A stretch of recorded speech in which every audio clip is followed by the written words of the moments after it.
Algumas pessoas procuram a Bíblia ou qualquer outra grande obra da literatura sem ter a capacidade de entender o que ela contém.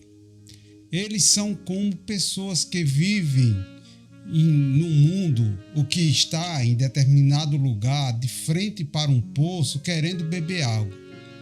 Mas ele vai descobrir que não tem um balde para retirar a água daquele poço. Quando as pessoas dizem, não tiro nada da Bíblia, é possível que ela não tenha as ferramentas, não tenha aquele balde para poder tirar o necessário para a vida delas. Um homem, certa vez, caminhando por uma galeria de arte, olhando com certo desprezo para as pinturas que ali estavam expostas, ele começou a reclamar: isso não é uma obra-prima. E começava a zombar e replicava: eu tenho certeza que isso aqui é tudo falsificado. A atendente que estava ali naquela galeria chegou perto dele e respondeu e disse: essas pinturas não estão sendo testadas. Seu valor já foi provado há muito tempo por muitas gerações. Você é quem precisa ser testado. Meus queridos amigos, eu vou tratar hoje de um assunto sobre a inspiração de Deus na sua palavra. E eu vou ler o texto de 2 Timóteo 3:16, que diz assim: toda escritura divinamente inspirada, e outras versões diz soprada, é proveitosa para ensinar, para redarguir, para corrigir, para instruir em justiça. E nós vamos tratar um pouquinho desse texto. Nós queremos deixar aqui um recado para você que ainda não se inscreveu no nosso canal. Por favor, se inscreva e também não esqueça de deixar aquele joinha, para dar mais visibilidade ao canal da nossa igreja. Então, observe neste versículo a palavra inspirada. Algumas traduções vai dizer soprada. Esta palavra vem da palavra grega theopneustos, que é a combinação de theos, que significa Deus, com o sufixo pneuma, que vem da raiz pneu, que nada mais é do que um movimento dinâmico do ar. Em outras palavras, sopro, não é isso? Então, como é rica, a língua latina, cheia de detalhes, cheia de erudição. É uma pena que hoje em dia nós não temos mais essas palavras com esse significado tão expressivo. Há casos em que essa palavra pode ser traduzida como respirar ou também emitir uma fragrância. Portanto, nesta frase simples, exalado, há uma profundidade que nem sempre nós podemos perceber. Esta palavra theopneustos, então, é realmente a imagem de Deus respirando ou emitindo sua fragrância de álcool.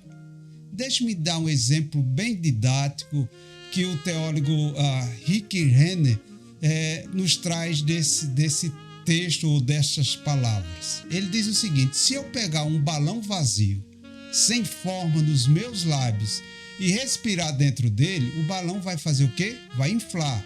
O sopro da minha respiração naquele pequeno pedaço de borracha inflável faz com que ele se encha de maneira que sua forma verdadeira se torne visível.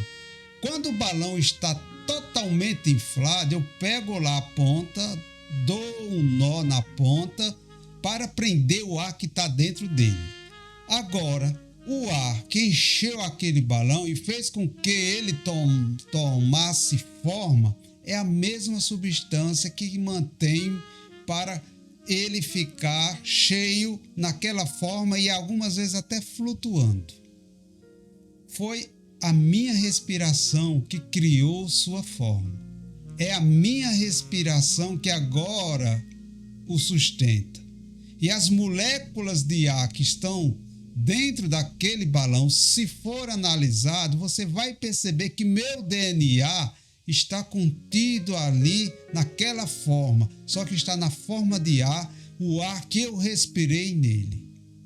Hoje, a mesma essência, energia e poder da palavra de Deus está na Bíblia. Foi ali que Deus soprou o seu conhecimento. Foi ali que Deus se revelou para todos nós. O próprio Deus soprou os homens que escreviam à medida que ele se movia sobre eles, e as escrituras tomaram forma. Assim como Jesus se fez carne e habitou entre nós, o tomou forma. A vida de Deus também tomou forma nas escrituras, e Deus fará o mesmo em cada um de nós quando nós deixarmos a palavra de Deus tomar forma dentro do nosso viver. Então, esse texto é muito profundo porque ele traz uma explicação da verdadeira inspiração da palavra de Deus. Como a palavra de Deus está movimentando e sustentando você hoje. A palavra de Deus é que nos orienta, é que nos controla. É o manual do Criador, é o manual do fabricante, como diz como nós devemos andar, como nós devemos proceder, como nós devemos nos relacionar, como nós devemos amar, como nós devemos chorar, como nós devemos fazer tudo na nossa vida. Muitas vezes nós buscamos os atalhos da nossa vida para resolver problemas, quando a própria palavra de Deus tem solução para toda a nossa vida. Então, na meditação de hoje, nós vemos que a palavra de Deus, ela é inspiração do Todo-Poderoso. Então, Deus inspirou sua palavra, Deus soprou no ouvido, Deus soprou a sua palavra na vida de muitas pessoas que escreveram a Bíblia, para que hoje nós pudéssemos ter acesso da forma como Deus quer que Ele se revele a nós. Que Deus abençoe e te dê um bom dia. Muito obrigado.